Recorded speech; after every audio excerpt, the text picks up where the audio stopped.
Hello everyone, welcome to the GATE Academy. My name is Aishwaresh and we are continuing this series of GATE score booster of strength of materials, and this is the second part of the series, and in fact this is the second and last part of this strength of materials series. So already sorry. So already in the first session we have seen few questions, and with the help of few questions only we have learned so many concepts, and we have revised so many concepts, and I hope you have learned some new concepts also with the help of those questions, or you might have learned how to use the existing concepts in a different way. Maybe I can say this also. Sorry. So let us continue. Today it is the last session of this particular strength of materials.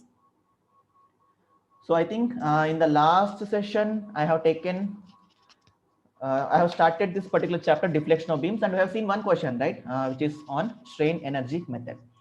So for the students who missed the last session, you can go and watch the last session. It will be there in our YouTube channel, and you can like and share this video also. So if you think it will be helpful for your friends also, please do like and share with your friends. So not only for civil and mechanical, so as I said, it will be useful for XE and PI paper also. Okay.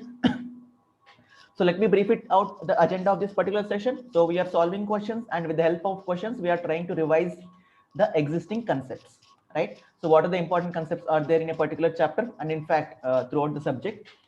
So we are trying to revise all those concepts with the help of questions. Okay.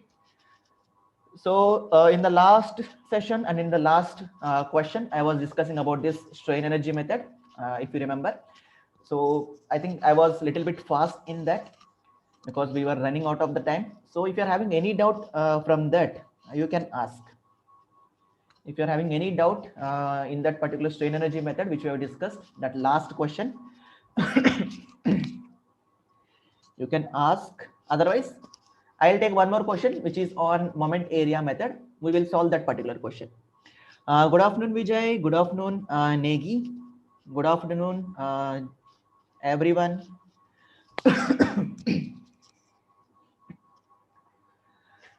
So when should we use this particular strain energy method? Whenever you are having frames, okay? Whenever you are not having a simple beam and you are having some frame like L-shaped frame or maybe some U-shaped frame, okay?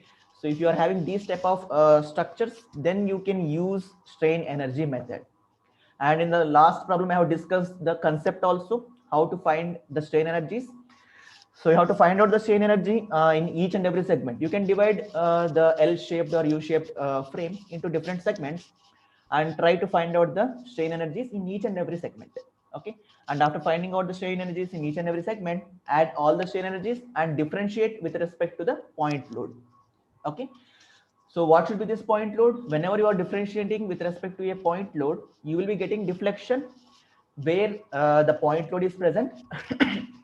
That means at the application of point load, so the point where the point load is present, you will be getting the deflection at that particular point and in the direction of the load. Okay. So in the previous question we have seen, so the direction of application of load was in horizontal direction, right? But in the question they were asking us to find out the deflection vertically. So vertical displacement they were asking to find. That's why we have taken one dummy load.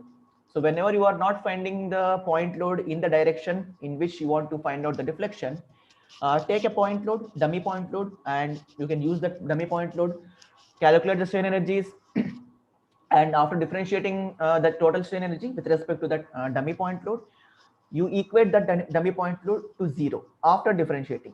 Okay.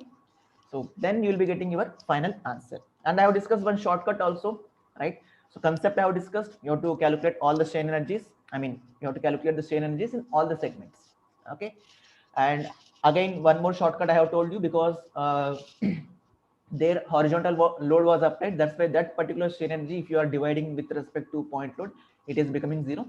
So directly you can shift the load. That means whenever you are shifting the load, you will get moment, concentrated moment. So if you are having a concentrated moment on a cantilever kind of beam, you are having a standard formula ml square by 2EI. So using that we have seen and we have calculated the deflection also. It was a shortcut, so that also I have discussed. Okay. So any doubts in the previous session, or shall we continue with this? So please do reply. If you say, sir, let us move ahead, let us take one more question, then I will move. Okay. So let me take a question. I am copying the question. And if you're having doubt, you can let me know, or else please do let me know. Please do comment that, sir, no doubt, we can move ahead. So today also we'll see some very good questions, high quality questions. Definitely you will learn something new from this particular session also.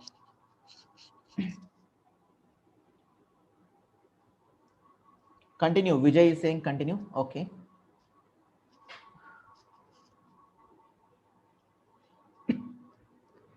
Right. So what about other people? So please do reply. Otherwise, I'll not get to know whether you are following me or not, whether you want to solve the question or not. So this is the first question of today's session. Okay. So let us start with this question, and you can see this question, it is a simply supported beam, right? Simply supported beam, and some point loads are applied on this particular simply supported beam. Okay. So they are asking us to calculate maximum slope and maximum deflection. Yes or no? So how to calculate maximum slope and maximum deflection for this simply supported beam? And have you seen any similar kind of questions in GATE previous examination? So please do reply. Have you seen these type of questions in GATE? So especially I'm talking about GATE, okay? Hello, Krishna, you are late. Anyways, no problem, we are just starting. Look, you might have already seen this type of question. I'm just recalling what you might have already studied. No, sir. Okay. So please do reply, the students who are present live. Otherwise, I'll not come to know whether you are following me or not. So at least yes, no, you can reply. That's it. That will be sufficient. Okay. So definitely you might have seen this similar type of question. I'm not saying same question. So if I draw the beam, maybe you will come to know.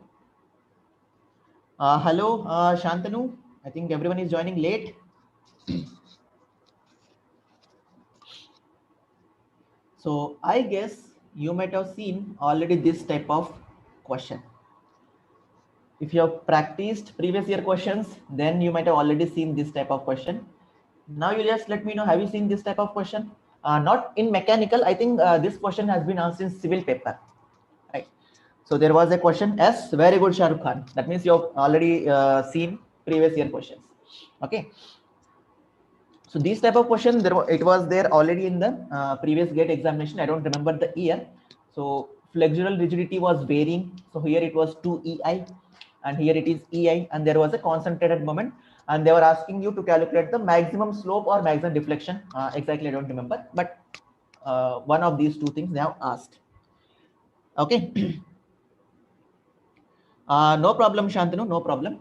So this type of question has already been asked in the GATE examination. And I thought if they want to change or if they want to do any variation, so this will be the next case. Okay. So anyways, these type of questions you would be able to solve if we solve this question. And cantilever beam case, it will be simple case. Okay. Cantilever always it will be a simple case. So I have taken a little bit complicated case, which is simply supported beam. And in simply supported beam also, do not go for more complications. What I mean to say is, most probably they will be asking a question in which symmetric load will be there. So now you can see this is a symmetric load. So L by 2, and this is L by 4, and this is also L by 4. Okay. So if it is a symmetric loading, then you can easily identify the boundary conditions, right? And if it is not a symmetric loading, then you cannot identify the boundary conditions easily. Then you are having some other methods also, like Macaulay's method, and in fact in moment area method also, you can use moment area method for unsymmetric loading cases also. But I'm not going to that much complicated cases, because in mechanical definitely you cannot expect, probably in mechanical and civil also. So civil people, I think you will be studying these methods in detail in your structural analysis also. Okay, so maybe I think you will be having much idea than mechanical students. You will be studying complicated cases than mechanical students, right? So how to solve this question? Can you tell how to solve this question? So my suggestion is you have to use moment area method. So please do remember this point. Whenever you are seeing this flexural rigidity EI is varying, please do use moment area method. So it is a symmetric loading case. So if you use moment area method, then it will be simple. Okay, so double integration method and remaining methods will not be that much effective for this particular cases. Okay, so I hope you are having a little bit idea of a moment area method. Yes or no? Conjugate beam method. Okay, you are saying conjugate beam method also. It's okay. I'll be solving this with the help of moment area method. I think you are civil, right? So you try to solve the same question with conjugate beam method also. So you just check which method is suiting you the best. Okay, but I prefer moment area method personally, right? So let us solve this question. So your moment area method will be revised if you follow this particular question. Look, if it is a simply supported beam and if it is a symmetric loading, where will be you will where you can get maximum slope and maximum deflection? Definitely at the midpoint you will be having maximum deflection, and at the ends, or I can say supports, at A and at D you will be having maximum slope. Okay, so now boundary conditions are known. You already know at the midpoint maximum deflection will be there, and at the ends maximum slope will be there, so you can easily solve, right? So to use a moment area method, first you have to draw bending moment diagram. Okay, so it is a very simple case. Already we have seen so much complicated cases of bending moment diagrams, right? In yesterday's class itself we have seen. Yes or no? So draw the bending moment diagram, and after drawing the bending moment diagram, you have to draw the M by EI diagram also. Now what is this M by EI diagram? That I will discuss. So directly I can calculate the reactions because it is a symmetric type of case. Yes. So I think this was the load. This is L by 4, I guess, and this is L by 4. I am not seeing the diagram. So if I remember, then it is L by 4 and L by 4. This is L by 2. Okay, so it is correct. So here in this particular portion, you are having flexural rigidity as 2EI. It is EI, and this is also EI, right? So try to draw the bending moment diagram. So if this EI value is not varying throughout the beam, then you can directly draw the bending moment diagram. Okay. If EI value is varying, it may confuse you. So initially you just try to draw both the diagrams. That means bending moment diagram separately and M by EI diagram. Okay. So once you get enough practice, then I think you can easily draw the M by EI diagram directly.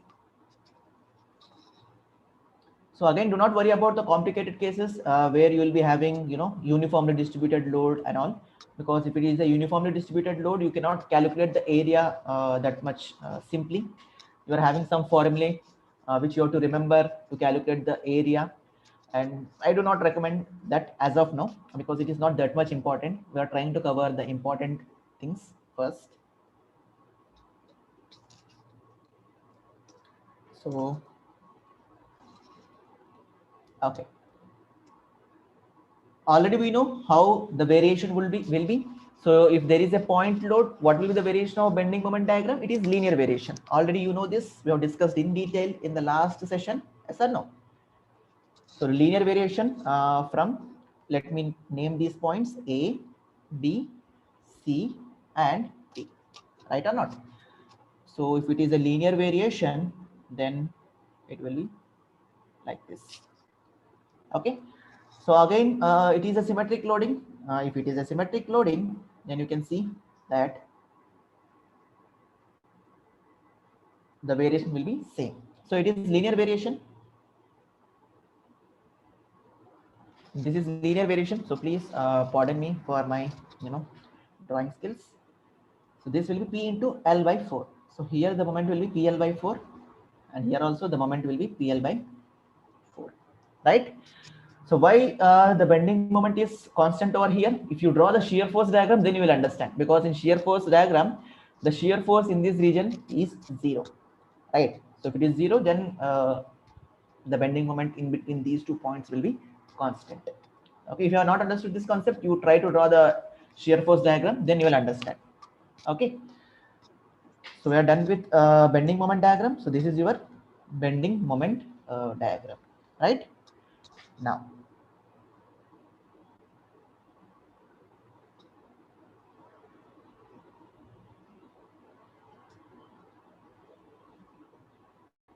so now you have to draw the M by EI diagram. So there is nothing M by EI diagram in the sense, this is your moment diagram. So if you divide moment with EI, flexural rigidity, then you will get M by EI diagram, right?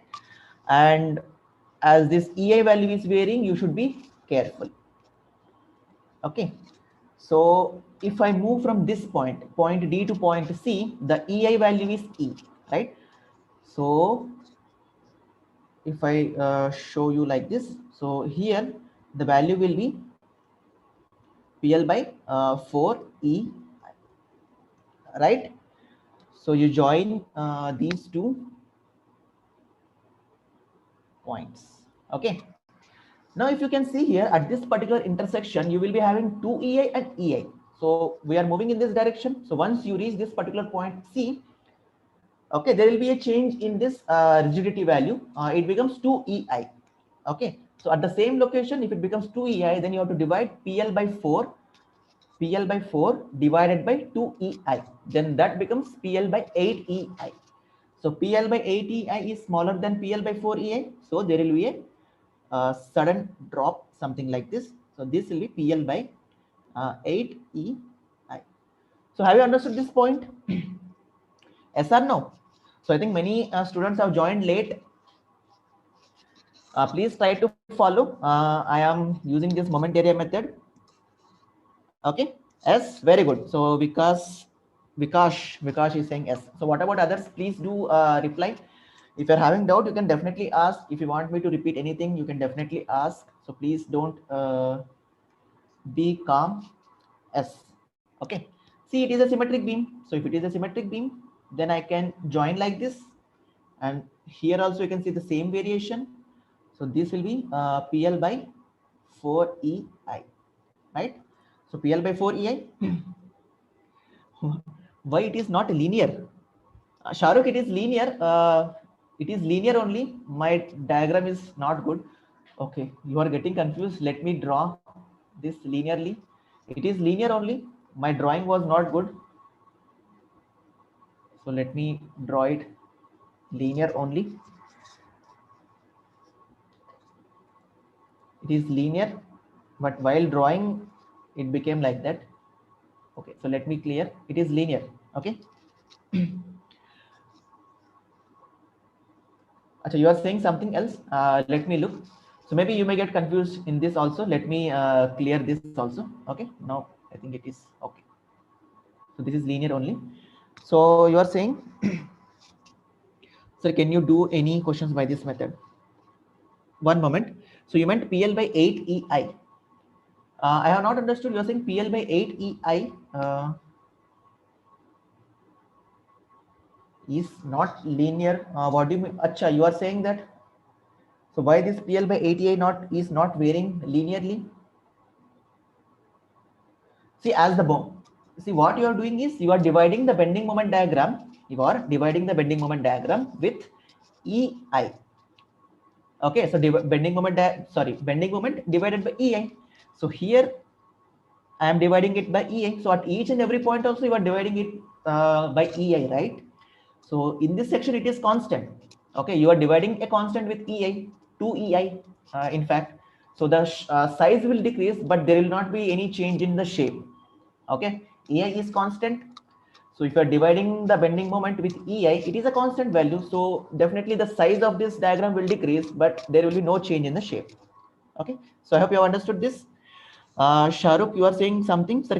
Not Shantanu. So sir, can we Can we do any question by this method? You can do any question. As I said, you will come to know. Let us solve this question. Then I'll take your doubts. Okay. So have you understood this part? This will be constant. Okay. So bending moment is constant, and you are dividing bending moment with rigidity, which is EI. So the size will decrease, but there will not be any change in the shape. That's it. Sorry, I'm so sorry. I'm so sorry. I was taking your doubt and I missed this. So this will be this one. Okay. Because in this region, it will be 2 EI, right? So this will decrease. My mistake, correction. Okay. So this will be the shape of this particular bending moment diagram. Now in this region, so whenever you are doing bending moment diagram, this rigidity is not coming into picture. Only we are considering moments, right? So whenever you are drawing this M by EI diagram, I call this as M by EI diagram. So just a name which I have given. Okay. So in this region, now as there is a decrease, I mean increase in this particular rigidity value, so moment will decrease. Okay. So this will be the shape. So I hope you understood this M by EI diagram. So it decreases here also, and it decreases here also, and it will be constant like this. Okay. So this will also be PL by 4EI. Okay. Yes, very good. So let me name them. I think A, B, C, D I have taken. A, B, C. Okay. Now, already you know the boundary conditions. So you know that at the midpoint, let us say P. So at the midpoint, you will be getting maximum deflection. And at point D and point A, you will be getting maximum slope. Right. Now, according to this moment area method, it says that whenever you are using this method, okay, you have to find 2 points first. So first point is origin point, and the second point is reference point. So origin point in the sense, see these points we are fixing with respect to slope. So please listen to me carefully. These points we are fixing them with respect to slope. So origin point is the point where you want to find out the slope value. Okay, origin point is the point where you want to find out the slope value, and reference point is the point where your slope is becoming 0. Okay, now first I'll ask you, what is the reference point? You can tell me both origin point and reference point. So reference point will be definitely at location P, your slope will be 0. You can imagine the bending of the beam, elastic curve, you can imagine, right? So at point P, your slope is becoming 0. So reference point will be point P, right? Okay, right. So origin point will be the point where you want to find out the slope value. So you can take any point, point A or point D. It is your wish. I am taking point B. So if you want to take any other point, it is your wish. You can take any other point. Now, if I want to find the slope value at D, I can write theta D minus theta P. So in some textbooks, you can see this modulus also. Do not worry. So this gives you the area of M by EI diagram between D and P.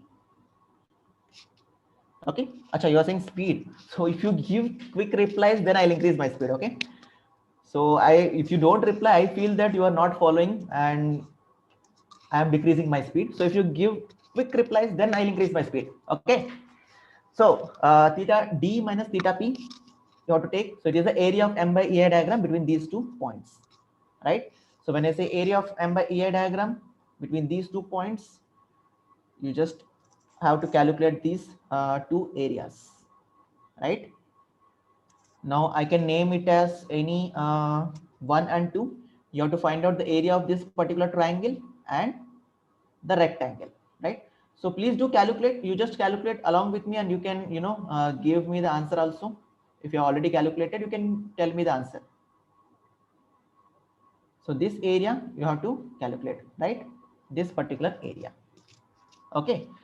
So let me name these areas as 1 and 2. So this is 1 and let us say this is 2. Okay. So this becomes A1 plus A2, right? A1 plus A2. So what is A1? It is the triangle half into, so base I think L by 4, right? Base into height will be PL by 4EI. So please do check, and this area becomes length into width. So this will be L by 4 into PL by 8EI. Okay, so triangle area will be half into this base, it is L by 4, base into height will be PL by 4EI. So the height of the triangle is this and the height of the rectangle is this. Okay, so this becomes 3PL by 64EI. No, what you are saying, it is not correct.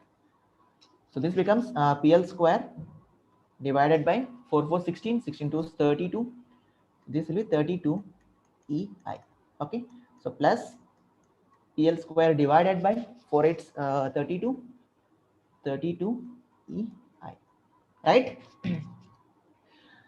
So if I write like this, theta D will be equal to PL square by 16EI. Any doubt in this, or shall I move to the calculation of slope value?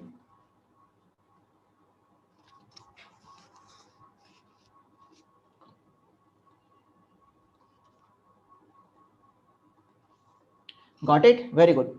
So I want replies from everyone so that I can move ahead. So please at least you just say S. Done.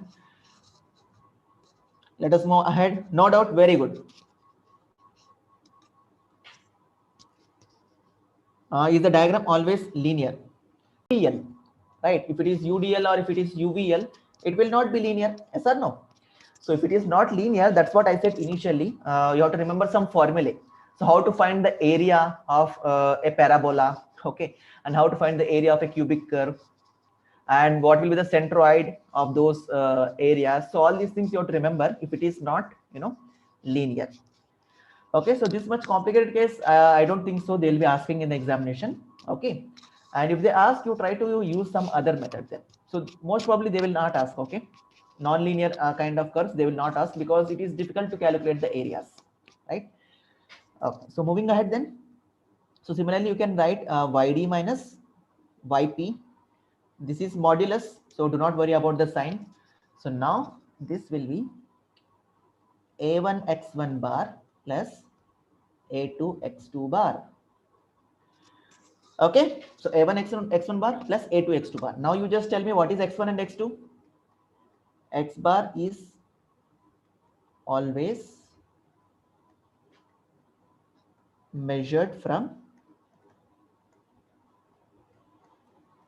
non-zero slope end. So whenever you are measuring this x bar, it should be always measured from non-zero slope end. Very good. So this x bar should be always measured from non-zero slope end. That means we have taken origin point and reference point, right? So between these 2 points, what is the non-zero slope end? What is the non-zero slope end? It is, why this color is not changing?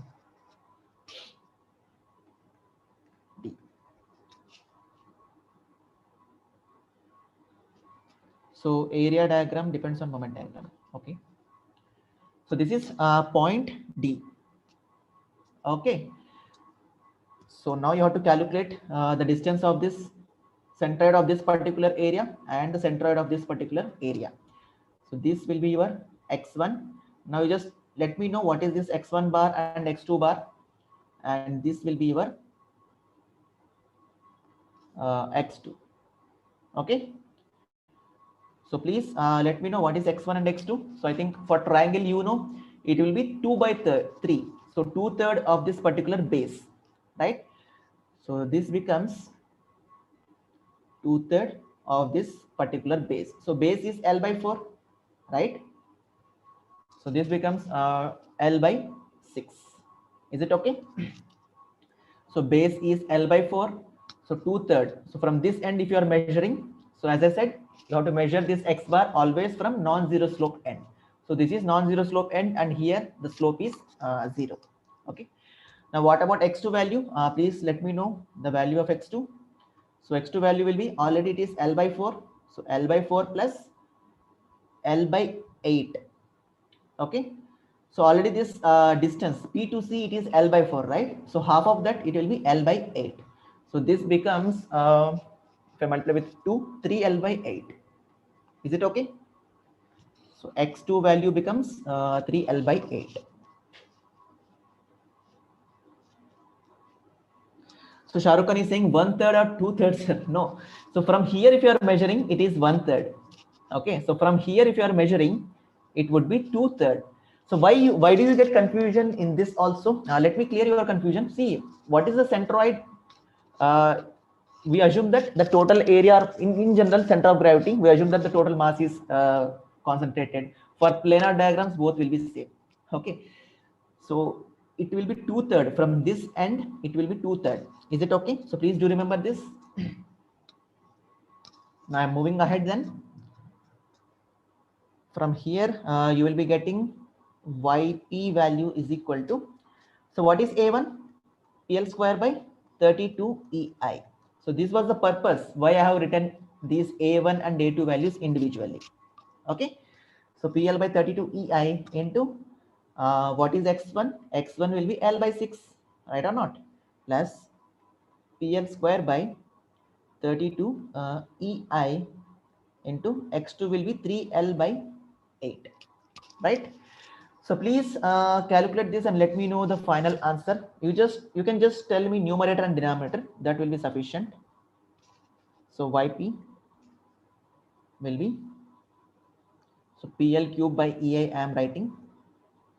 What is numerator and denominator? अच्छा, so सपना आप बोल रहे हो कि समझ नहीं आया. Okay. So क्या समझ नहीं आया आपको? No. So it is not a Hindi session. So already I have done Hindi session in the morning itself. Okay. So what you have not understood, so please let me know. I'll explain that part. And please tell me the value, numerator and denominator. You can say, sir, numerator is this, or simply you can give me the fraction, numerator by denominator, what I have to write here. I will come to your question, Sapna. Please let me know where you have not understood, what you have not understood. So this is a revision kind of session, okay? So I cannot go into much details and I cannot derive how we will be writing this. So we can derive this also, how we are writing this deflection and slope. So that much details I cannot go, but I can explain you the procedure, okay?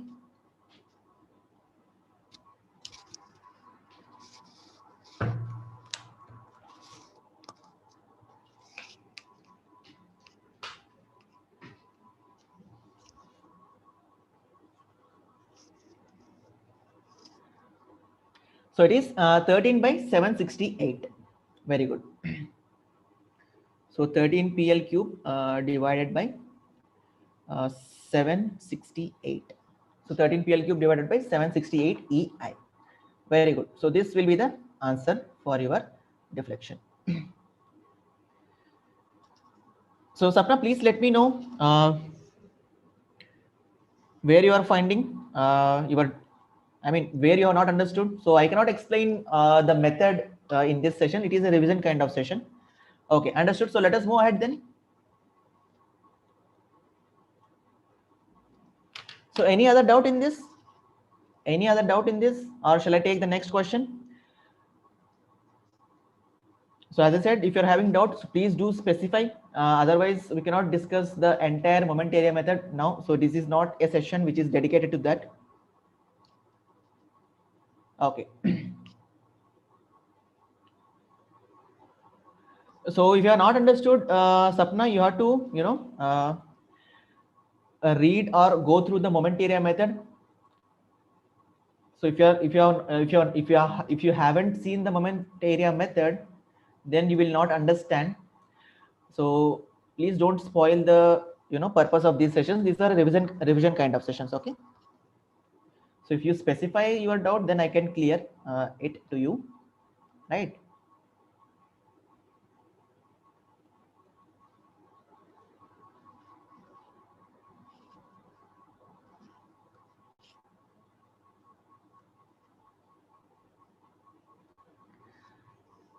Very tough. Okay.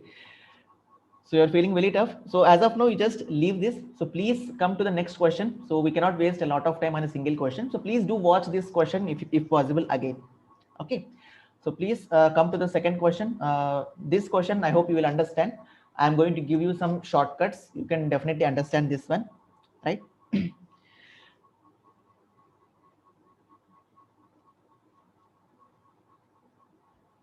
So any source of, shear center questions.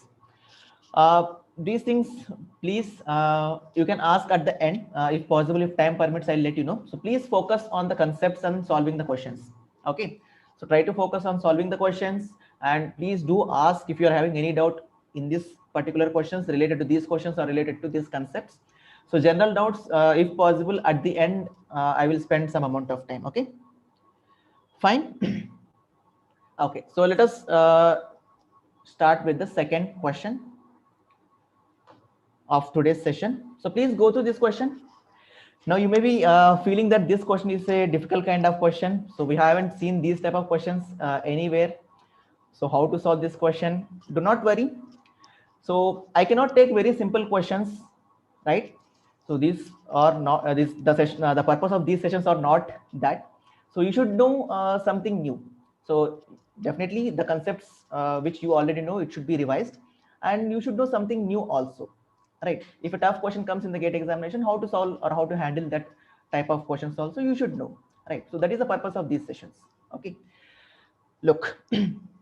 So they are saying that a shaft is fixed at both the ends, is subjected to torques as shown in the figure. So there is a shaft and it is subjected to some torques as shown in the figure, right? And you can see it is a stepped shaft kind of thing, GJ, 3GJ and GJ. Okay. So now what you have to do is you have to find the reactions at A and find the reaction at B. So the reactions at A and at B you have to calculate, right? So have you seen these type of questions in previous GATE anywhere? Have you seen similar type of questions at least? Have you seen? If you haven't seen, then let me recall you. Definitely you might have seen these type of questions in GATE. So there was a shaft, or I can say bar like this.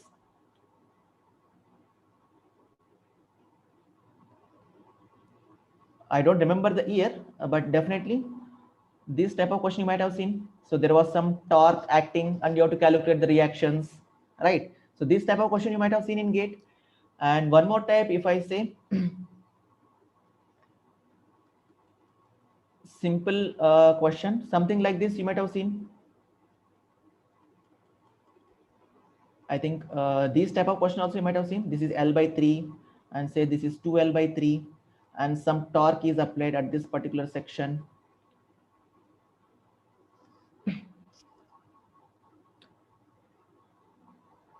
So voice is breaking. Any problem in the voice? So someone has commented voice is breaking. Shantanu, it is clear, right? So from my side I think everything is clear. So please do check your connections also.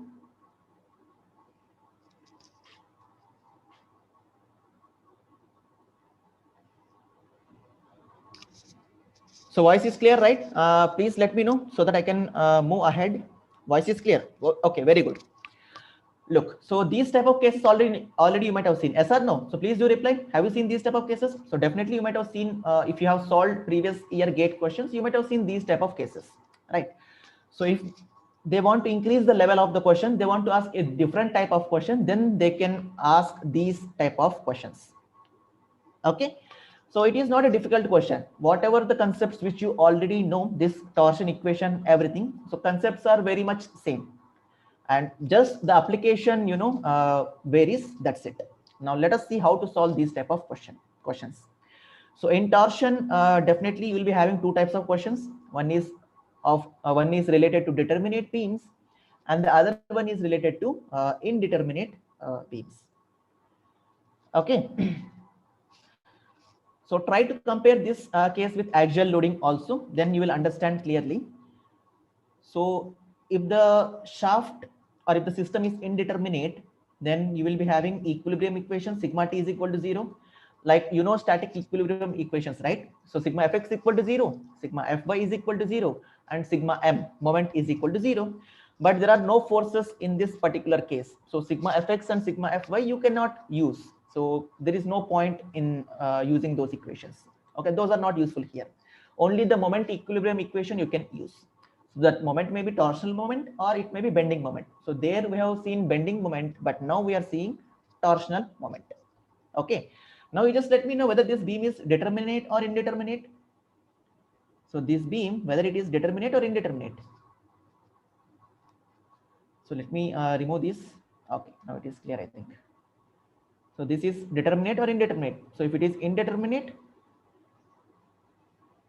very good. So this beam is indeterminate, right?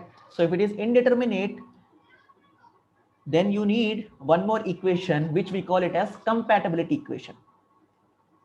So compatibility equation says sigma theta should be equal to 0, or I can write it as theta 1 plus theta 2 plus and so on should be equal to 0. So this is your compatibility equation or displacement equation. So this compatibility equation is everywhere. So already we have seen in axial loading case. So in our axial loading case, what was the compatibility equation? Delta 1 plus delta 2 plus and so on. We used to equate it to 0, right or not? So this was the compatibility equation for axial loading case. But for torsion, it changes. So it is theta 1 plus theta 2 plus and so on is equal to 0, right? So in axial loading case, delta will be equal to PL by AE. And in torsional loading case, what will be theta? What will be the value of theta? Let me write like this, TL by GJ. Now you can relate these two also. So everything is relatable. So TL by GJ. Okay. So similar type of case we have seen in axial loading also, and similar type of case we are seeing in torsional loading also, right? So how many unknowns will be there with us?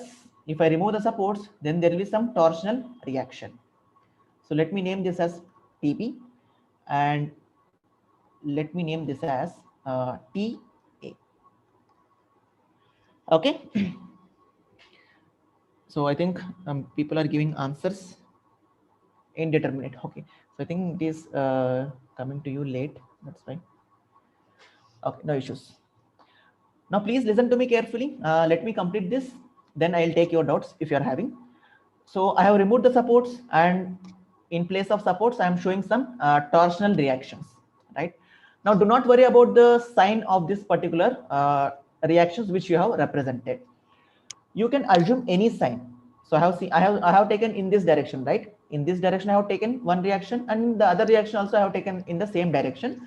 No need to worry, you can assume any direction, and if any of the torque after solving, if it comes negative, then the assumed direction is not correct. You have to take the opposite direction. That's it.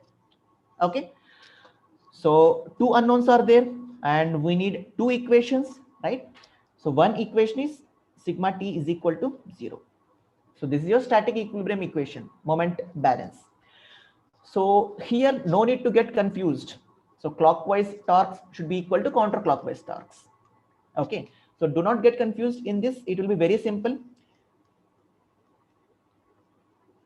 You can look in any direction. Say for example, if I'm looking in this direction, then there will be clockwise torques and there will be anti-clockwise torques, right?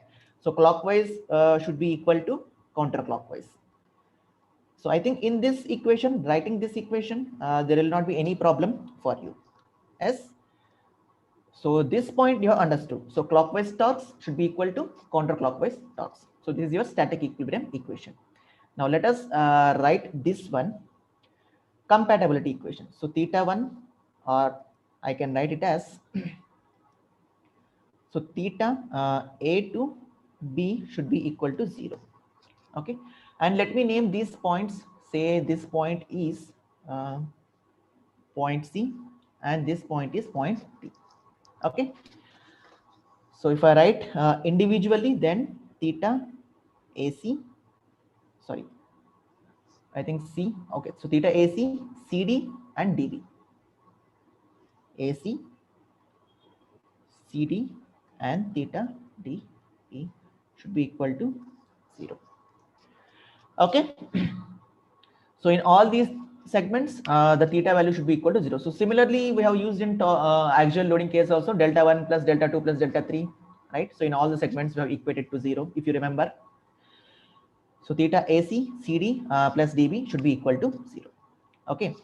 Now, if I want to write this equation, I mean, let us say this is equation 2, and you know theta is equal to TL by GJ.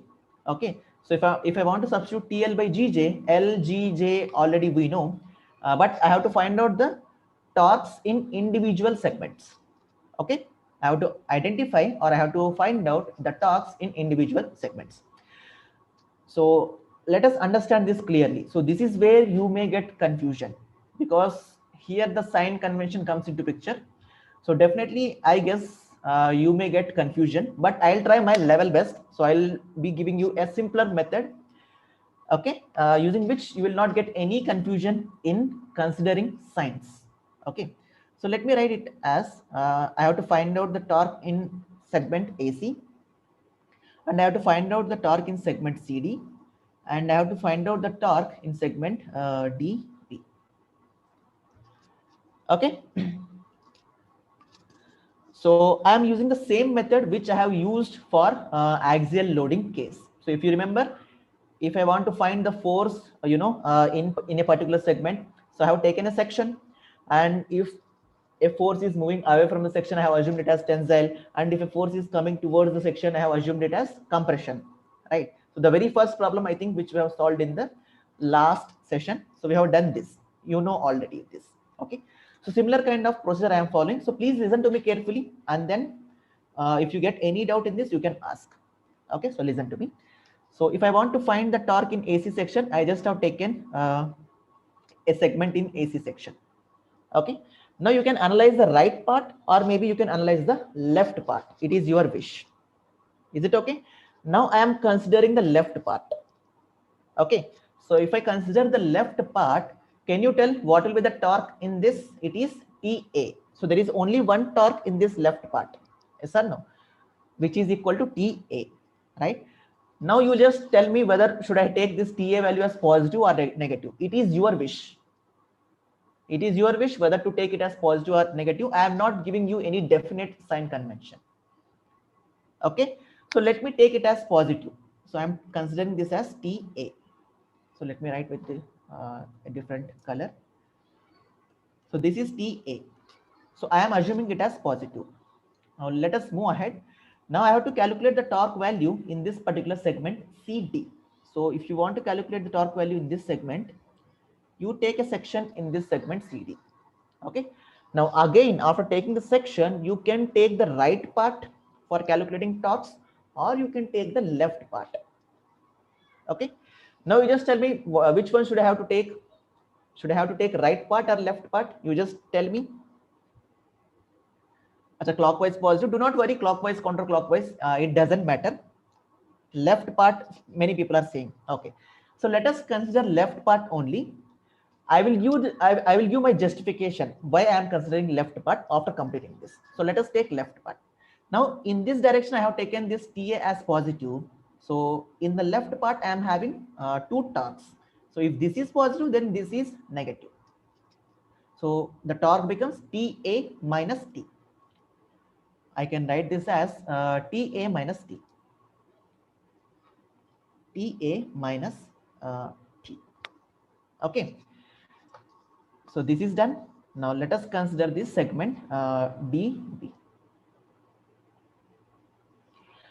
Now do not do this mistake. I am considering this section DB, and again I am considering the left part. Okay. So I have taken section DB, and again I am considering the left part. So my suggestion is, whenever you are taking section, if you are analyzing right part, you just go with the right part only. Okay. If you are considering left part, just go with the left part throughout your analysis. Now why so? I'll explain. So I have taken section, and again I am going for the left part only. So this is positive and these two are negatives. So TA minus 3T. Understood? TA minus 3T. Very good. So TA minus 3T. Very good, Vijay. Okay.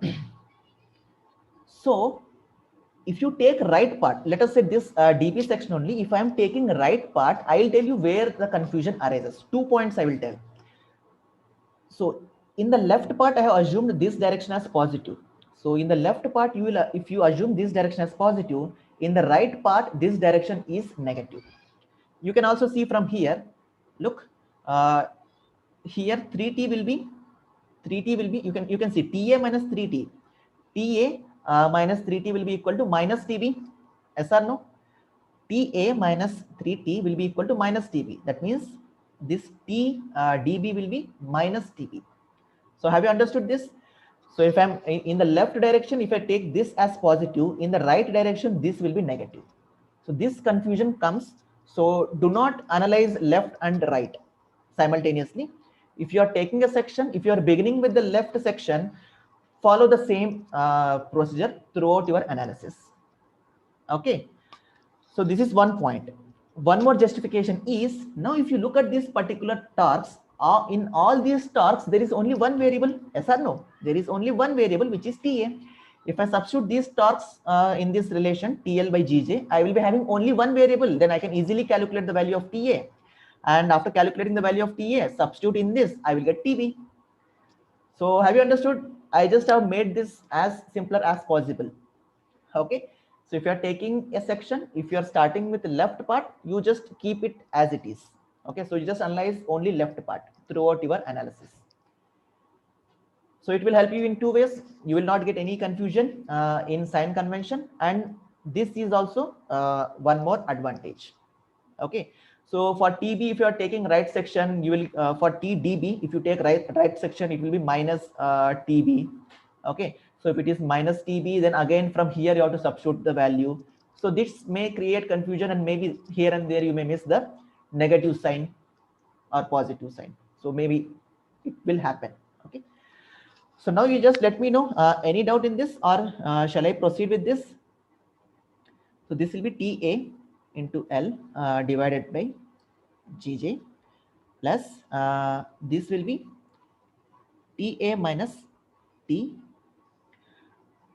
into L divided by 3 GJ plus TA minus 3T divided by L GJ is equal to 0.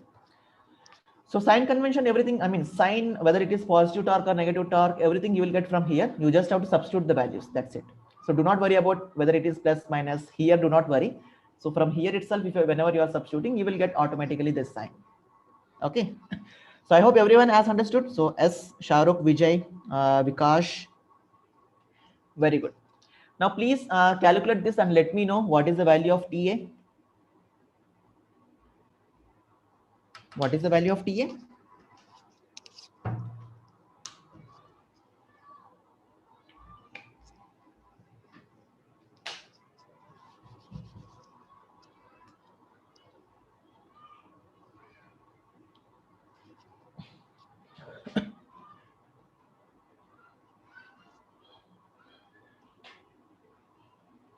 I think you will be getting TA value as 10T by 7, I guess. Please confirm whether you are getting this value or not. TA value will be 10T divided by 7.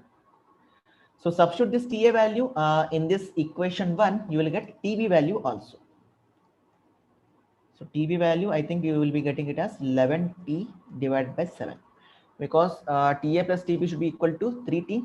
So 21 by 7, 7 3 is 21. I think this should be the correct answer.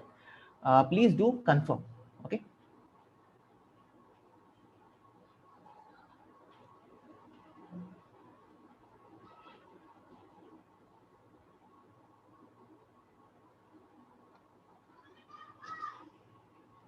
Four by 3T, no. So why you are getting a different value?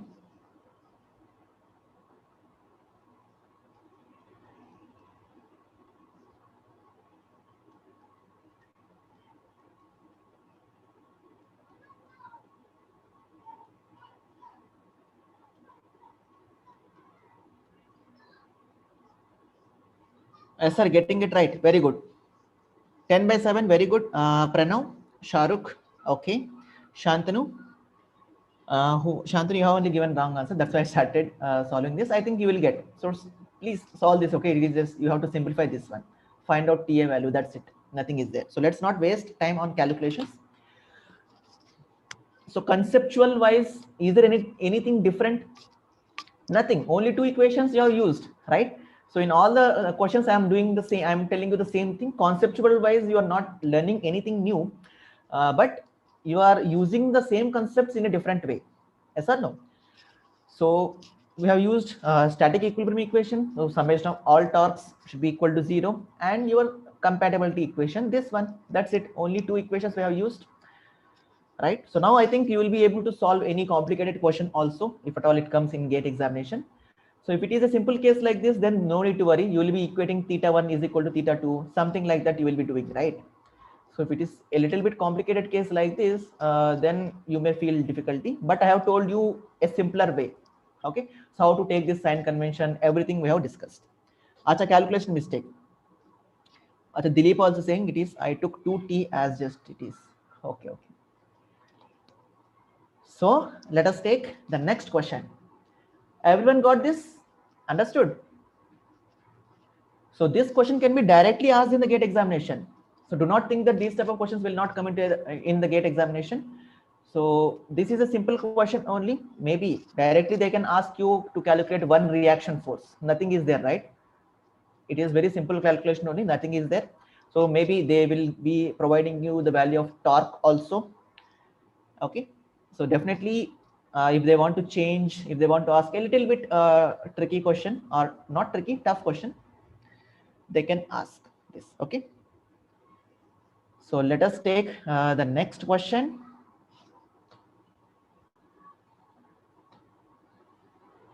I think there will be some problem in this.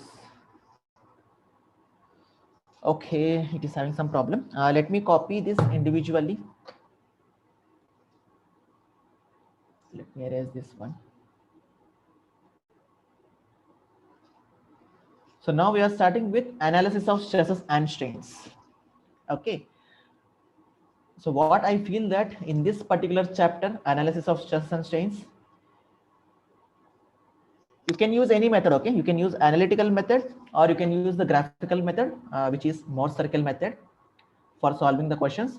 But you should judge which method is a simpler method, or from which method I can get answer very quickly.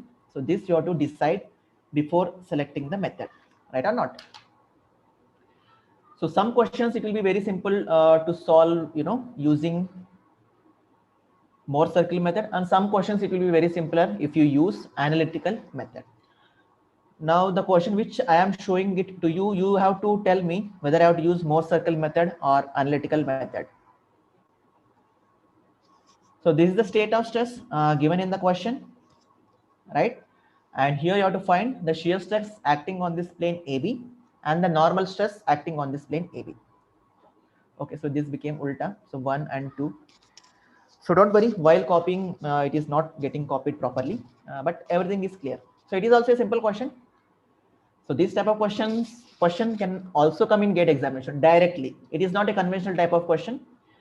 So directly they can ask you this type of question in the GATE examination, but they will be asking you to find most probably only one value.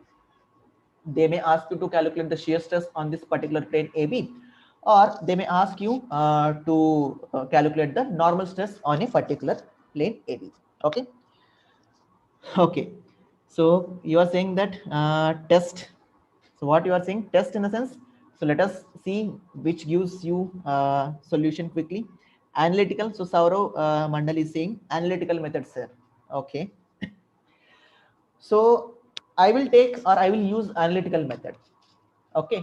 So after this particular session, you try the same question with Morse circle method. So with Morse circle method, it will be a little bit lengthy to solve, because you have to find out the center, you have to find out the radius, and then draw the Morse circle. And after drawing the Morse circle also, you have to do so much of geometrical things. Okay, so from triangles, you have to find angles and all. So I feel Morse circle method, it will take a little bit more time than analytical method. Okay, I'll solve with analytical method and you solve with Mohr circle method after completion of the session. Okay, and don't worry, Krishna, I am not using Mohr circle method. Let me complete the justification. So whenever you are using analytical method, definitely you will get confusion in sign. So theta, how much I have to take, especially if the loading case is something like this, you will get confusions from with respect to vertical or what theta value should I have to take. So in normal sigma x and sigma y, there will be no confusion, right? So it is compression, you will take negative sign. But what about tau xy? So in for this case, whether we have to take tau xy positive or negative, you tell me. I want to clear these confusions. Okay, so this is the purpose why I have taken this question. If you use Mohr circle method, it will be little bit lengthy and there will be no confusion in Mohr circle method. If you use Mohr circle method, there will not be any confusion in science, but it is a lengthy method. You try it. Okay. So for these type of questions, I prefer analytical method only. Okay.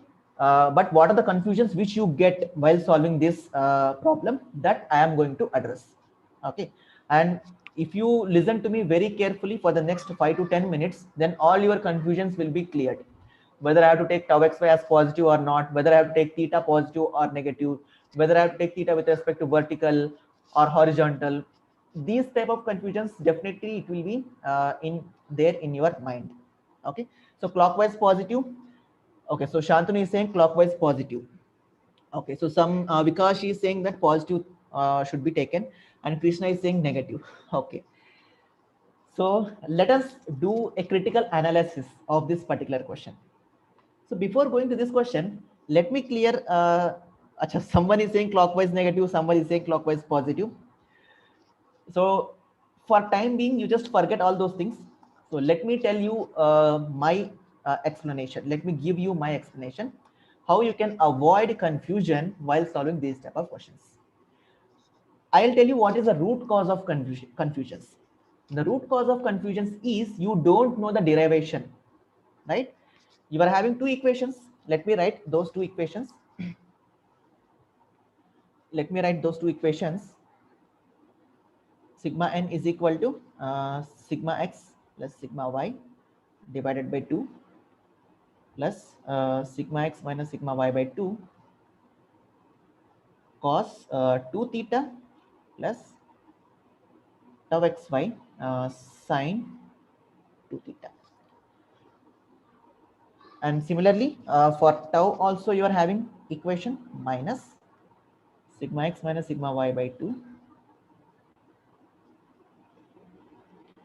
sine 2 theta plus tau xy cos 2 theta.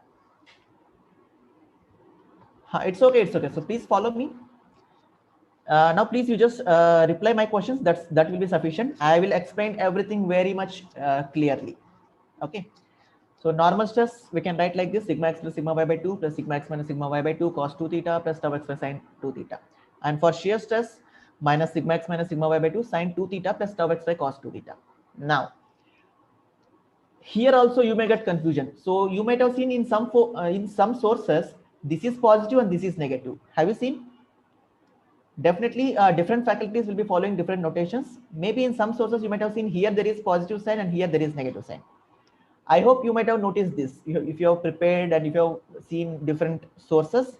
Yes, no sir, you have not seen. Okay, but it will happen even in textbooks and even in NPTEL lectures also you will see this. So somewhere it is mentioned as S. Okay, so Vikash is saying S, but both are correct. Okay, both are correct. Magnitude wise you will get shear stress value same. Magnitude wise you will get shear stress value same even though you take positive negative or negative positive. Okay, and I will clear why you are taking negative here and you are taking positive. That also I will clear. Okay, do not worry. But even though you are following this formula or here plus and here minus, there will be no difference. There will be only difference in negative sign. But in the examination they will ask you to enter only magnitude of shear stress. For normal stress, sign matters. For shear stress, sign doesn't matter. They will ask you only the magnitude of shear stress. Okay, so this negative positive, it depends while doing the derivation whether you have assumed the shear stress direction along the plane in this direction or in opposite direction. So on that particular thing, it depends, this sign depends. Okay, so let us see one more point I can say. Let me change this one. So how many of you know the derivation of this particular formula? Anyways, I am not going to do the derivation, but I will tell you what to remember. Okay, how many of you know how to derive this formula? It is very simple. Sigma fx is equal to 0, sigma fy is equal to 0, something like that. If you use these two things, resolution of forces only, you will get, you know, these relations. Okay.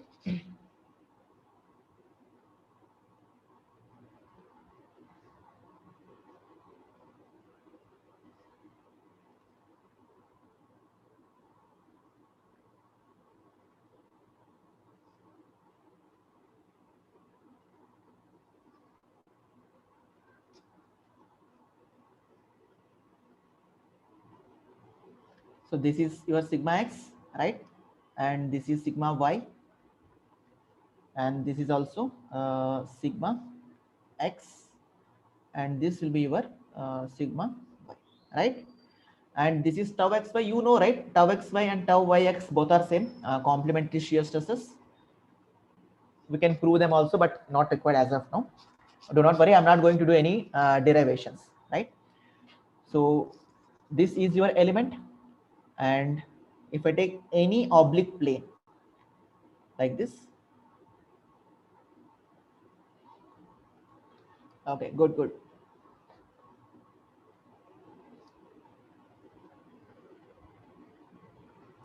So this will be theta. Okay, now listen to me carefully. So while deriving these two formulae, you have taken this particular element as your reference. Okay, you have taken this element and you have considered an oblique plane which is at an angle theta with respect to vertical. So with respect to vertical, in counterclockwise direction you are measuring theta value. Okay, so remember this point, theta should be always measured, theta with respect to vertical, in counterclockwise direction. First golden rule. Okay, and what is the axis which we have considered here? So this is your axis, right or not? This is your axis x, and this is y. So you can see sigma x and sigma y, or I can also say for this particular element, so with respect to vertical, in the sense with respect to y axis, right or not? So with respect to y axis, in counterclockwise direction we measure theta, so whatever it may be.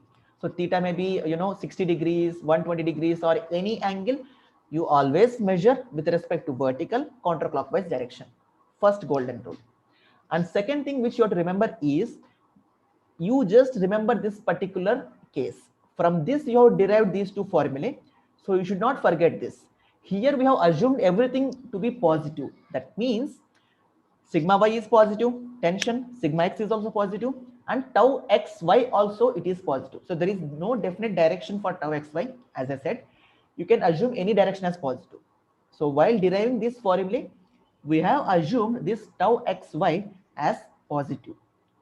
Okay, so this tau xy, okay, let me write this also as tau xy only.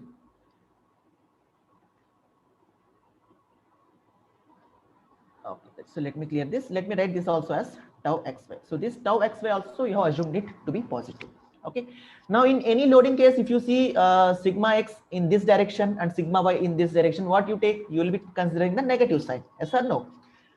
So you remember this particular standard case and you compare the given element. So any given element you can compare with this particular standard case. So compare the given element with this particular standard case and try to fix your xy axis. Okay, I hope you have copied this particular element. Now I am moving into the question. Let me clear your confusions.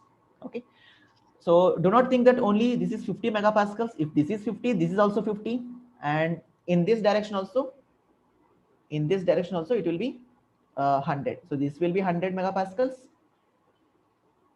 This will be 50 megapascals. So in most of the textbooks, you will get questions like this only. So if this is 28, this is also 28, complementary shear stresses. If a question comes like this, do not get confused. Okay, so all the values, other values will be same. Now my question is, how should I consider axis? Whether I have to consider axis like this, or whether I have to consider axis like this, how should I consider? You tell me. You just think and you just let me know how should I consider axis. Then we will write sigma x, sigma y, tau xy, and theta. So make it fast. Try to answer my question. So which one should I have to take axis? You can let me know like this. So x-axis I have to take 100 and y-axis I have to take 50, or x or y 100 and x 50, something like that you have to tell. You compare with the standard case, then your axis becomes like this. So this will be your y-axis and x-axis. Okay, so try to relate. You just look like this. Okay, you just look like this. So x, y. So try to compare with this standard case, this one. So x, y. Okay, now you let me know what are these values: sigma x, sigma y, tau xy, and theta. So sigma x will be, you can see sigma x will be, you just imagine, I mean, recall the standard case.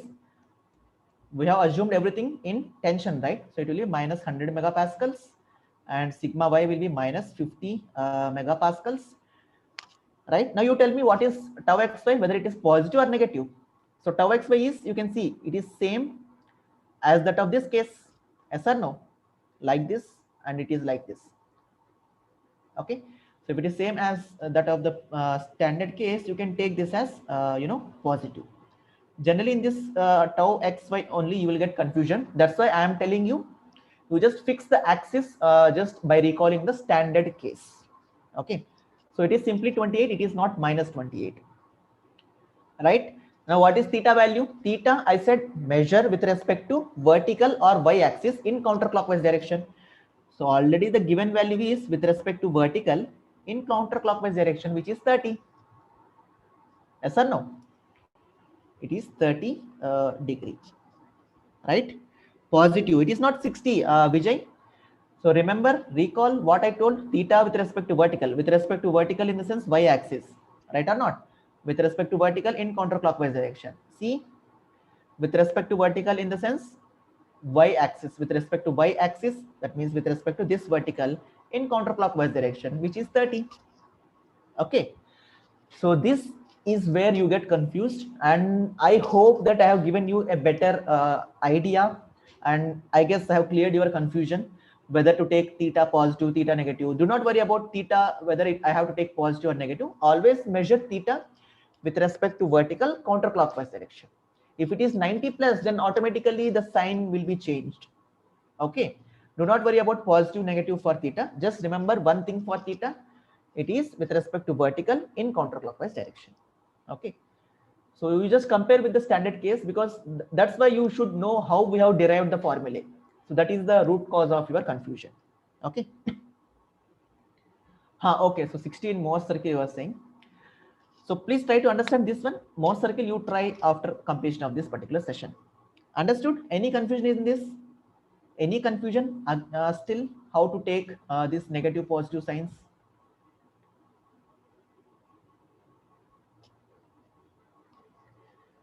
And one more thing, as I said, that this one, right? So this one here you will get negative positive, or in some cases you might have seen positive here and negative here. It depends. So whenever you are deriving the relation, you will be taking this particular triangular element. You will be separating this particular triangular element, and you will be assuming the direction of shear stress. So this is oblique plane, right? You can assume in this direction shear stress, or you can assume in the opposite direction also. Okay, so depending on that, you will get positive here and negative here, or negative here and positive here. Okay, so everything is dependent on your derivation. Okay, very good. No doubt Vijay is saying. So what about other people? If you are having if you don't have any doubt, So please substitute the values and let me know, substitute sigma x, sigma y and theta, and let me know what is sigma n and tau. Very good, Shantanu.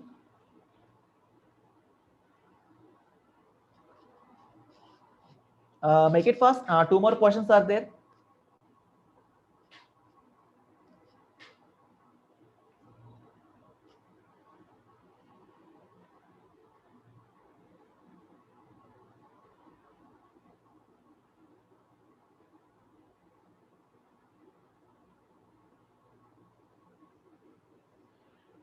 Krishna, you're saying what will happen if you take x and y in opposite way? So you are saying x and y in opposite way. That means if you want to take this as x-axis and this as y-axis, then the signs will change. Okay, then everything, the signs will change. That means so your theta will become, I think, 120, and tau xy you have to take as negative. Everything will change. So that's what I am saying. Please compare with the standard case so that we can avoid confusion. Any orientation of the element, okay, this element can be oriented in any way. You can fix your axis if you remember, if you can recall the standard case using which we have derived our formulae. Okay, so please recall the standard case, because this standard case itself we have assumed everything as positive, right? So if anything is deviating from this standard case, you take it as negative. Even if shear stress, say for example, if I'm changing the shear stress in this direction and this will be in this direction, I mean, if I change this upper and lower, it is forming clockwise, right? So if I take this upper and lower as counterclockwise and this one as clockwise, then the sign of shear strain, shear stress will change. Okay, so that's why I'm saying, please don't worry about other things. Remember the standard case. According to this, you can fix your axis. That will be a better, 63.25. Very good. Minus 63.25 megapascals. Very good. Understood. Very good. Next, this one, I think this will be 35.25 megapascals. As far as I remember, please confirm this. Let me write the final answer. Normal stress will be equal to minus 63.25 megapascals, and shear stress will be equal to 35 point, approximately I'm writing, okay, 35.25 megapascals. So this is your final answer.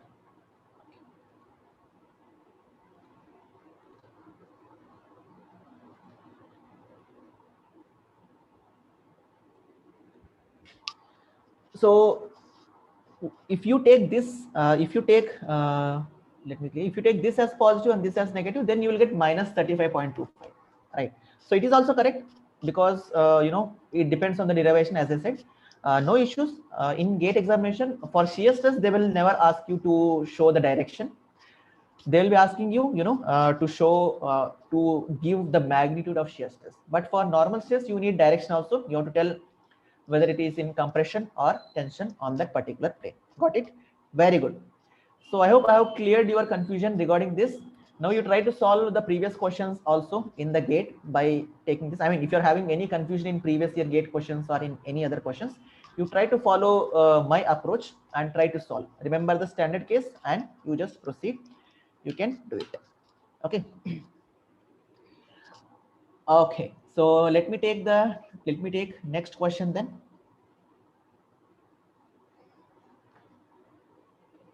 This is a very good question. Okay, so definitely you will learn something new from this question. So in fact, from every question you can learn something new.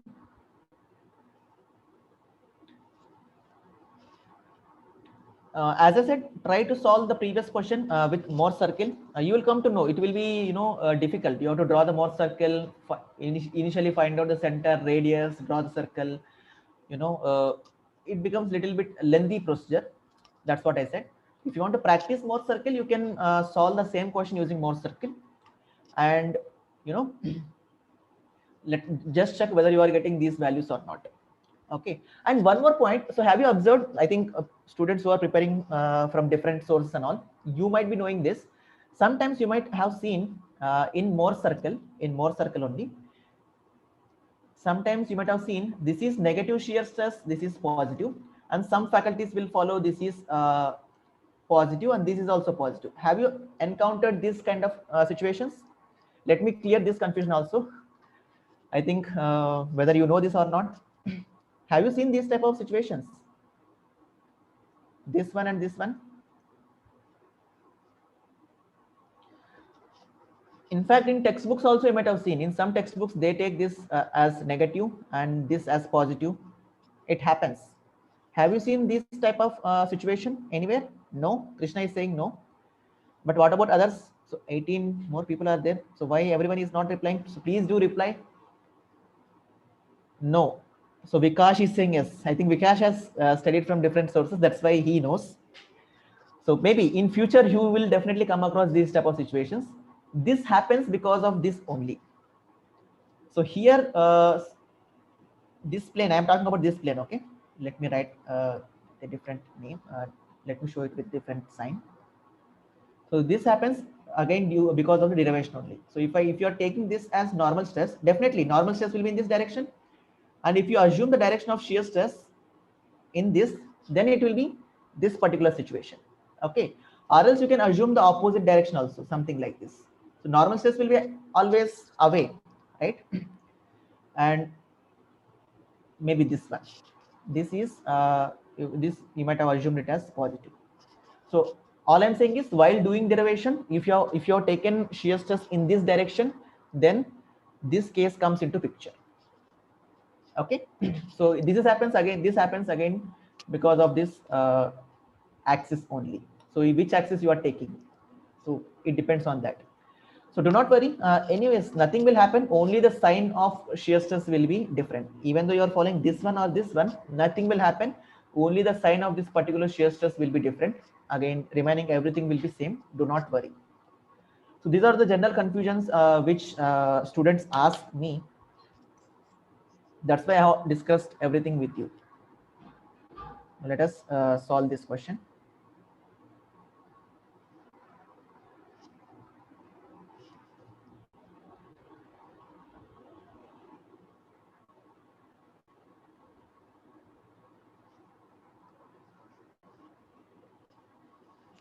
Okay. So please read the question along with you. I will also read the question and try to take out the given data. So please keep this as a habit. Whenever you are reading the question, try to write the given data also.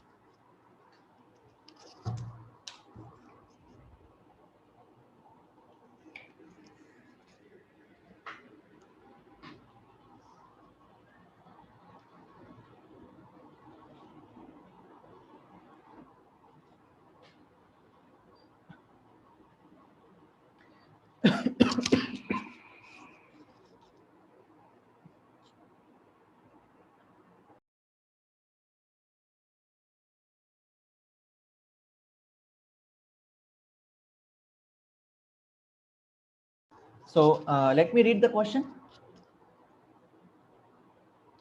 A beam is tested in lab by applying end couples. So there is a beam and they have tested it in lab by applying some end couples. So end couples, in the sense, it is a concentrated moment, right? Strain gauges are used to record the strains at the locations A, B, and CD. So let me show you the locations.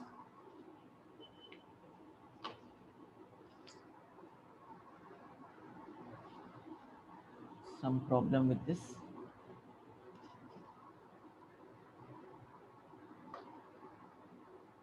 Okay. So A, B, and CD, they have used strain gauges and they have located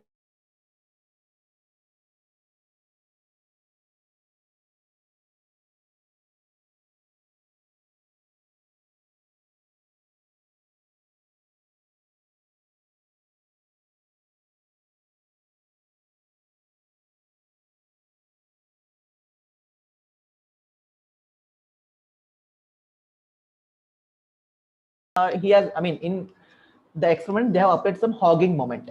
That's it. Okay. in a gauge length of 200. So what do you mean by this gauge length?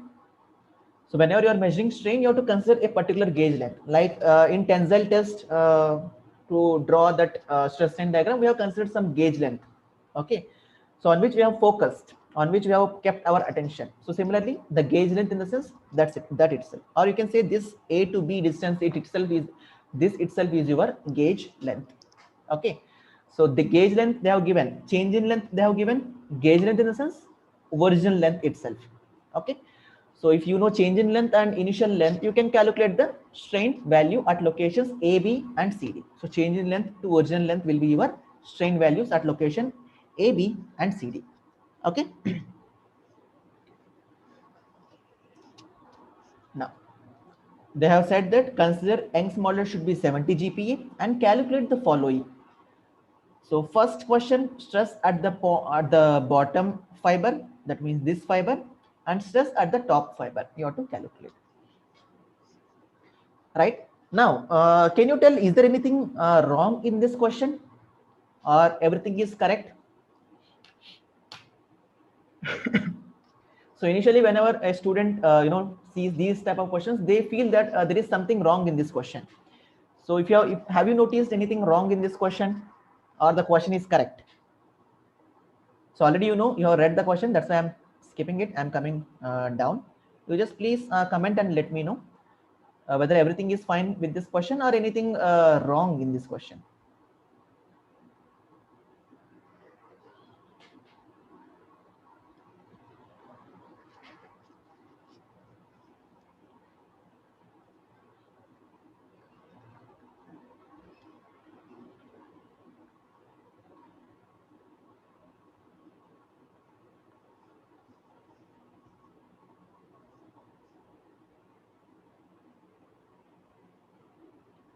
So what happened? I'm not getting any replies. Have you understood, or everything went up from above your head?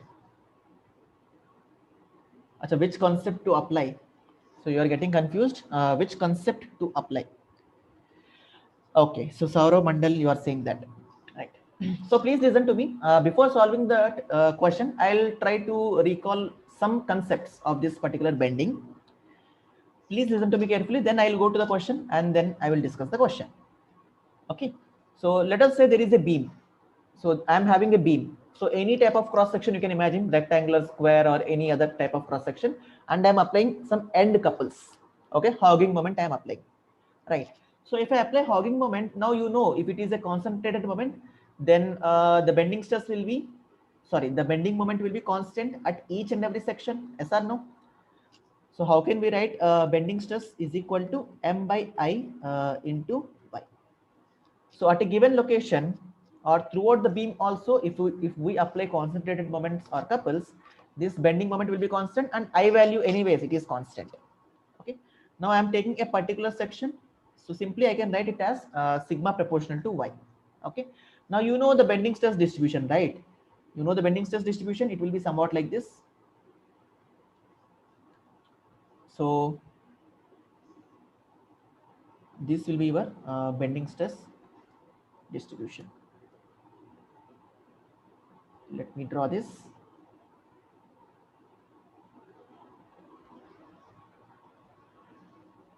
Not proper.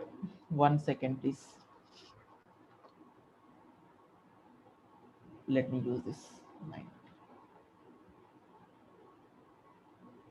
So your bending stress distribution will be like this, right? Now, can you tell whether it is uniform or not? That means at the top fiber and at the bottom fiber, you will be having same stress value, but here you will be having tensile stress, bending stress only, right? So bending stress maximum you will be getting, it is tensile, and here you will be getting bending stress maximum in compression, right or not? Magnitude wise both are same.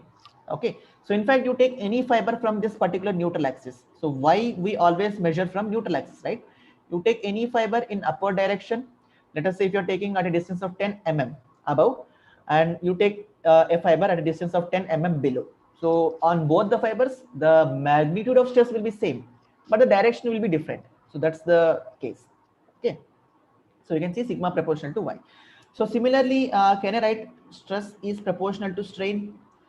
So I can write strain is also proportional to y. Yes or no? So your strain variation will also be same. Only the size will be different, but the shape will be same. So similarly, your strain will also vary something linearly like this. So have you understood my point? Yes or no? Now, if I take any fiber, say for example from top, let us say from top at a distance of say 10 mm, I am taking a fiber, and from bottom also at a distance of 10 mm, I am taking a fiber. Okay. So if I take a fiber at a distance of 10 mm from top and 10 mm from bottom, now can you let me know whether the strain value is same in these two locations or not? Magnitude wise, I'm asking. Okay. So magnitude wise, whether the strain values are same or not. So please make it fast. Magnitude wise, whether these strain values are same or not. Very good. So because it is same, so that's what I have explained now here. So stress is proportional to strain and strain is proportional to y also. So there will be linear variation. You take any thing as this also I said na. So sigma b maximum, it is tensile stress. So this magnitude and this magnitude both are same. Yes or no? So neutral axis will be, neutral axis will be at a distance of equal distance. Say if it is d by 2, if it is d by 2, then this will also be, let us say d by 2. Is it okay? So it should be same, right? So both strain values and stress values both should be same. So if you want to calculate the stress value, if you know strain, simply you can write it as Young's modulus into strain. Okay. Now let us come back to this particular question. Now if you have understood this concept clearly, then you will understand this question also clearly. So from the top it is at 30 mm and from the bottom this fiber is at 30 mm. But if you look at the question, what they are saying is the strain at AB, I am directly writing it as strain. It is 60 into 10 power minus 3 divided by gauge length. Yes or no? And if I take this particular fiber, the strain at CD will be equal to, let us write it as negative only. Sign doesn't matter much, but still. So this will be the value of strain. So both are in mm, change in length and gauge length both are in mm. So you can divide like this. Okay. Now these two strains are not equal. Yes or no? So it is at a distance of 30 mm and this is also at a distance of 30 mm from top and bottom fibers. So technically, I mean, it should be, these two values should be same, but these two values are not same. So is there anything wrong in the question or any concept we are missing? So is there anything wrong in the question or any concept we are missing? So why this is happening? So whether they have given anything wrong in the question, conceptually it is wrong.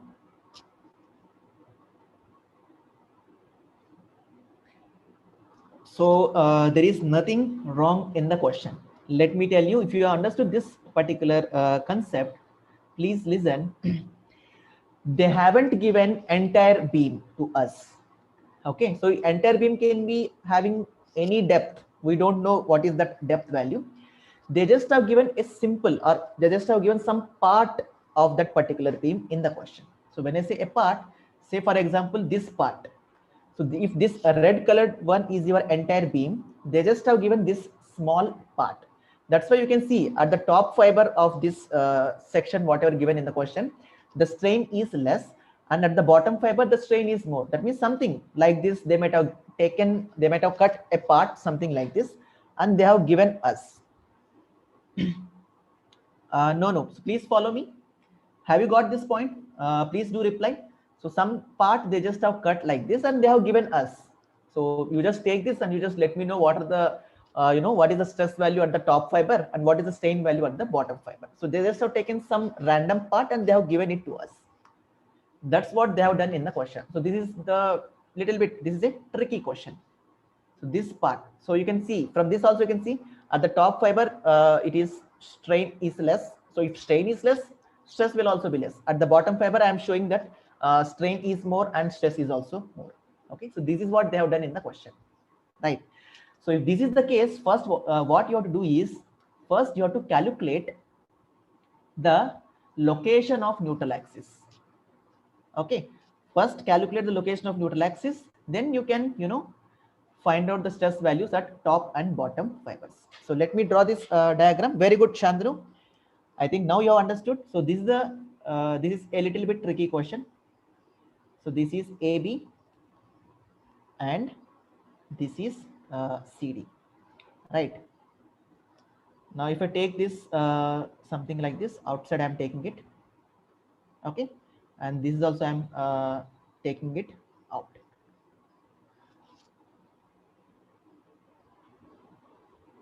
So this is 30 mm, which is given in the question, and this is also they said that it is 30 mm, and the distance between these two they have given, I think, 120 mm, if you remember, right?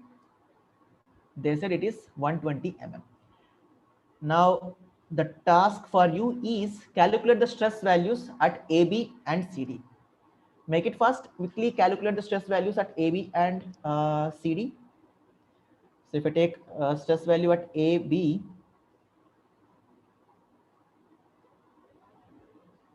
stress value at AB, okay. So stress value at AB, what is the strain value? 60 into 10 power minus 3 divided by 200. So strain into Young's modulus, right? So Young's modulus value, they have given it as 70 GPa. I am converting this into megapascals, okay. So similarly, I am writing it CD, all right, CD.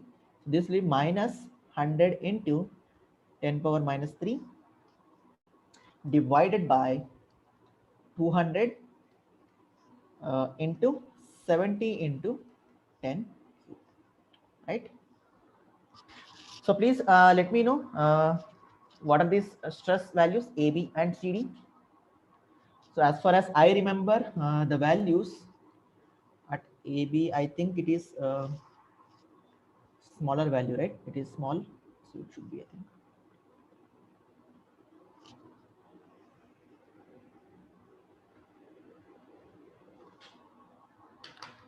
Are you getting these values? 21 megapascals and 35 megapascal. So simple, stress is equal to strain into Young's modulus I have done. That's it.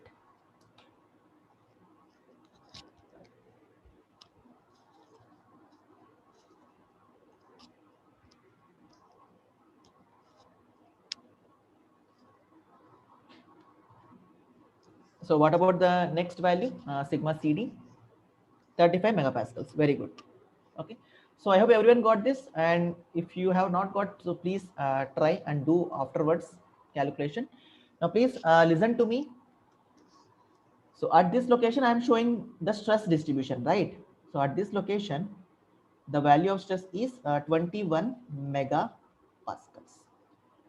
Now, if you can see the magnitude here, it should be 35 megapascals, right or not? So at this location, I am showing, I just have taken this outside so that it will not become some clumsy inside that diagram. So now if I can join these two with the help of, a straight line, we know the variation is linear. So it becomes something like this. So have you understood this? So it is a very good concept. Application, I can say, in fact, whatever the concepts which we know already. So above this section also there is beam, and below this section also there is beam. We don't know how, how much depth this beam is having. Okay. Now if you see, your neutral axis will be somewhere here. Yes or no? Now can you calculate the location of neutral axis in this beam? Why we are calculating the location? Because sigma proportional to y. Y value we calculate always from y value we measure always from neutral axis. So if I want to find the stress at top fiber and bottom fiber, I should know where the neutral axis is present. Okay. So if I assume this value as x, and in the question they said that the distance between these two fibers is 120 mm. So this becomes 120 minus x. Okay. So I'll write here itself triangles concept, opposite by adjacent, tan theta concept. So opposite by adjacent. So 21 divided by x should be equal to 35 divided by x 120 minus x. So from here you calculate the value of x and let me know. So it is a little bit lengthy question, but still there is a chance that they can ask these type of questions. They can simplify the things. Okay, I have taken a little bit of complicated case so that you can get the idea of everything. So already you might have seen these type of questions also in GATE, but where neutral axis was given. Okay, so this type of questions already you might have seen in GATE also, and in some other sources also you might have solved these type of questions. Achha, so from C it is 75 you are saying, that means it is 45 mm and 120 minus x will be 75 mm. So correct me if I am wrong. Yes or no? So x value it is 45 mm and 120 minus x will be 75 mm, right?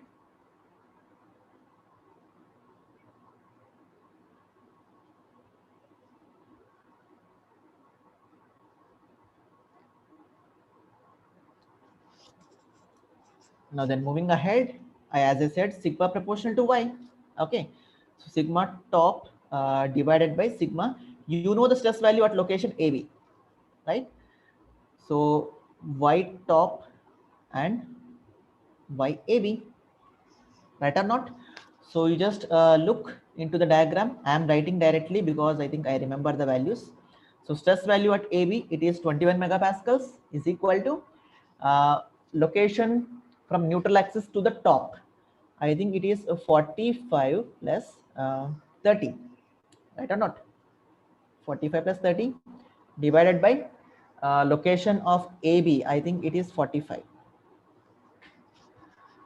Okay, so y top will be, see, x is 45 plus 30. So 45 plus 30 and location of AB will be 45. Yes, good, good, very good. Give me this value then. So similarly, you can calculate for the bottom fiber also, right? So for bottom fiber, I can write it as, so sigma bottom divided by, so in bottom you are having, you know the stress value at CD. So sign doesn't matter, okay? So this will be by bottom by CD. So sigma at bottom you have to find out the value of stress divided by, at CD I think this is 35 megapascals is equal to y bottom will be, I think it will be 75. So 120 minus x, it is 75 plus 30. Then you can reach your bottom fiber divided by 75.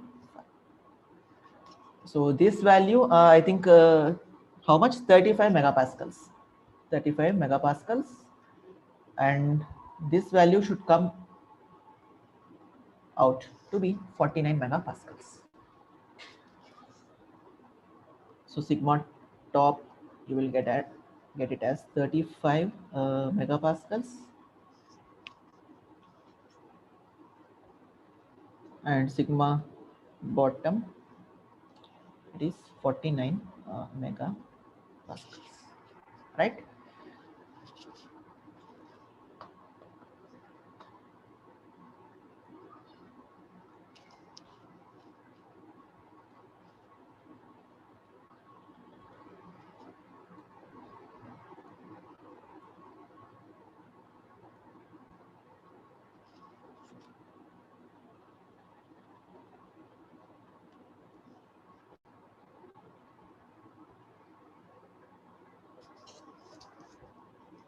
Very good. So stress at top it is 35 and bottom it is 49. So have you understood? So I hope you have learned something new from this question. So do not think this much lengthy question, it will not come in examination. Definitely they can do some simplifications and they can ask in GATE examination. So here you haven't learned any new concept, only whatever the bending stress formula we know, equation, basically Euler-Bernoulli equation. So we know that particular equation and only we have applied those concepts in a different way. That's it. Okay, so I guess you have learned a lot of new things from this particular question. So here the neutral axis was not mentioned. That's why it is a little bit typical question. Now we found the neutral axis and we have proceeded. Okay, so this thing, I hope everything you have understood regarding this question.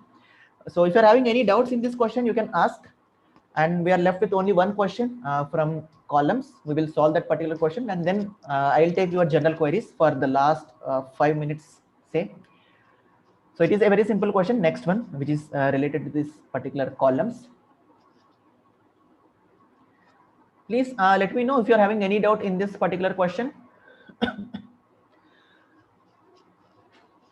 So please do not expect, simple kind of questions. You have to take some pain, okay?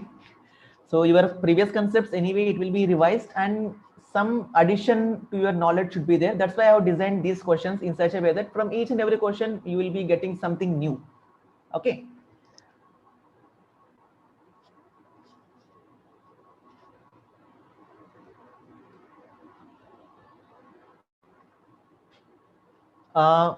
Thin and thick cylinders. So I'm not taking thin and thick cylinders. Actually, it is not there for civil people. So I've taken only common topics, right? So please do practice some questions from thin cylinders and all. If you give AMTS also, then you can find some nice questions, good questions from thin cylinders. Anyways, thick cylinders are not there in syllabus. GATE syllabus, it is not there, thick cylinders. This thin pressure vessels, it will be there only for mechanical people. It is not mentioned in civil syllabus. If you look into the syllabus, then you will come to know it is not mentioned in civil syllabus. Okay, so as it is a common thing, common session, I haven't taken that particular topic. Okay, right. So last question of our today's session, and in fact strength of materials. So definitely, it is a simple question. Okay, it is a simple question. You cannot expect any twists and turns in this particular question, but maybe you will come to know something new from this question also. Please try to read and write down the given data.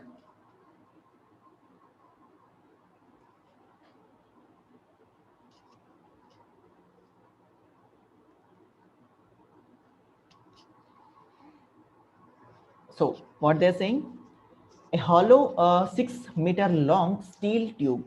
So it is a tube, hollow 6-meter long tube. So length it is given as 6 meters. I am having a habit, I always write in mm. Inner diameter of 4 centimeters. So please take care of the units. Inner diameter they have given in terms of 4 centimeters. That means 40 mm, right? 40 mm, and the thickness of 6 mm. So all the units they have used, meters, centimeters, and mm. All the three things they have used.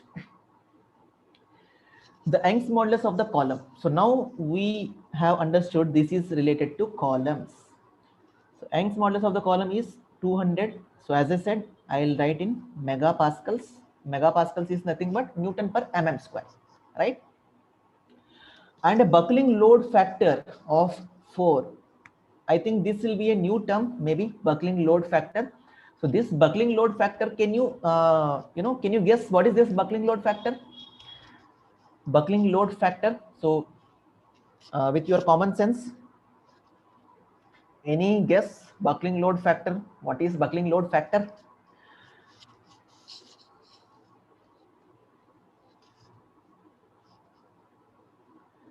So it is nothing but your factor of safety. No, no, no, no, no. Very good, Shahrukh Khan. It is nothing but factor of safety. So buckling load factor is nothing but factor of safety. It is a different term with which we call in columns chapter. That's it. So in Euler's theory of columns, we call factor of safety as buckling load factor. Okay, so it is nothing but factor of safety only. So if both the ends are fixed, right? The conditions for both the ends. If both the ends are fixed, then effective length I can write it as L by 2. So if it is L by 2, that means 3000 mm, right? The safe then the safe load which can be applied on this column will be, so in terms of kilonewtons, you have to calculate the safe load. All right.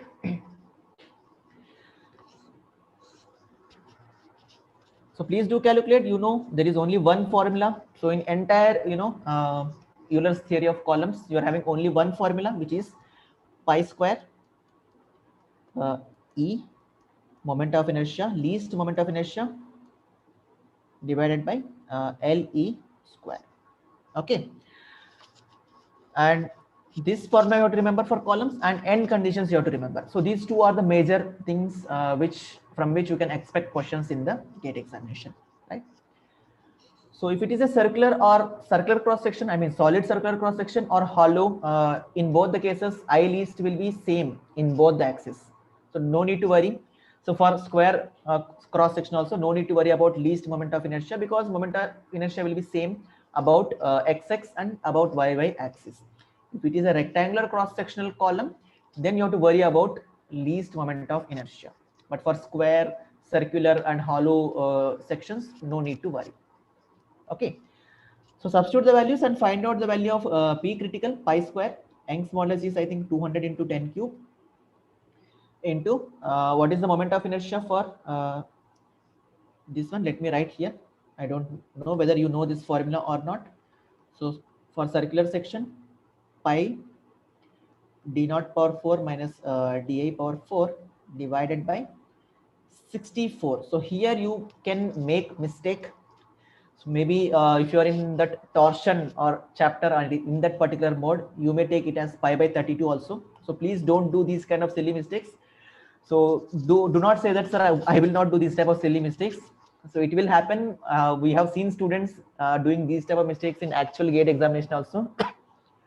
So it costs you 2 marks. Okay, so if you are having negative, then it becomes 2.67. Sorry. You have to calculate the outer diameter. So outer diameter will be inner diameter plus 2 into thickness. So this becomes 52 mm.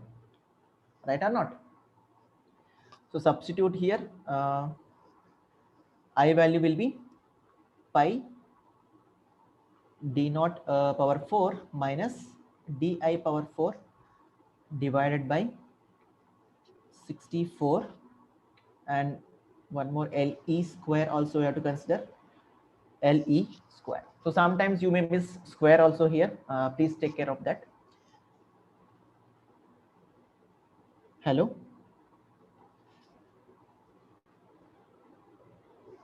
Abhinandan, you are saying it is confused. No. So whenever you are calculating the moment of inertia about XX and YY, it will be, pi by 64. So in torsion chapter, you will be calculating about the longitudinal axis, right? So generally we call it as polar moment of inertia. Okay, so there you have to take 32.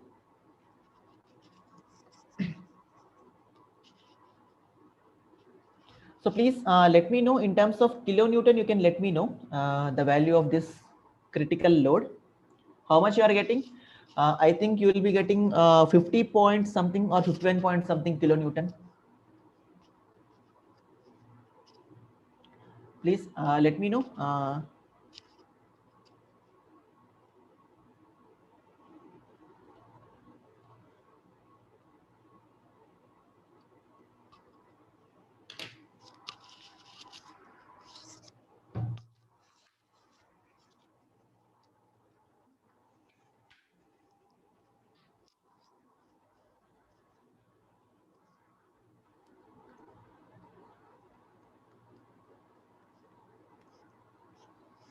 So this is 51.16 kilonewton.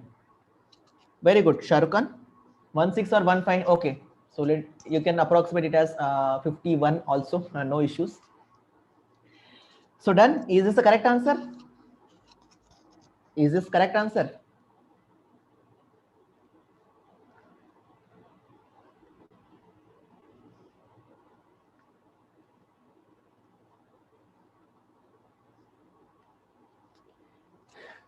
Vikash is saying yes, it is correct answer. No, beta, it is not correct answer. So this is one more silly mistake which you can do. All right. So this is one more silly mistake you can do in the GATE examination. Please be very careful about the things. We need to find the safe load. Very good, Shahrukh Khan.